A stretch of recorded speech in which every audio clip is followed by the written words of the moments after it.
সেটা তদন্ত বলতে পারবে কিভাবে আগুন লেগেছে সেটা। আমি দেখেছি যে উপরের জায়গাগুলোতে করিডোরে অনেক ক্ষতি হয়েছে, অনেক অফিস ক্ষতি হয়েছে। বাংলাদেশের ইতিহাসে এমন না, এগুলো বলা যাচ্ছে না। এগুলো তদন্ত না হলে কেমন হবে? তদন্ত কমিটি কি হয়েছে স্যার? করা হয়েছে।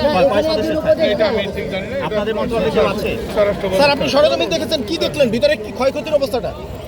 ক্ষয়ক্ষতির অবস্থাটা সেখানে ভিতরে পড়েছে অফিস এবং করিডোরে অনেক অনেক ক্ষতি হয়েছে। ওয়ালটনের পণ্য কিনে জিতে নিতে পারেন নগদ 20 লক্ষ টাকা। Double million offer, Walton fridge কিনে পেতে পারেন 20 লক্ষ টাকা, রয়েছে কোটি কোটি টাকার নিশ্চিত উপহার। এটা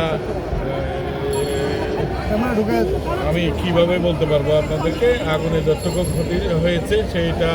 আরে আমি অনেক ইয়েতে আছি, দেখেন বাইক চলতেছে, বাইক। স্যার, কয়টা ফ্লোরে আগুন পড়েছে? এটা চারটা। স্যার একটা বিষয়, ক্ষতিগ্রস্ত হয়েছে কোন কোন মন্ত্রণালয়? আমি এমনি পুরাটা স্যার সচিবালয় সঠিক ঠিক সময়ে অবশ্যই শিক্ষা আরো আগে ডিজের মধ্যে আরো 1.5 ঘন্টা আগে আগুন তারা মিটে গেছে। কাছে কাছে যেতে না মনে হচ্ছে না, এখনো তদন্ত হচ্ছে না, কারণ এটা পুরাটা ওপেন করা হয়।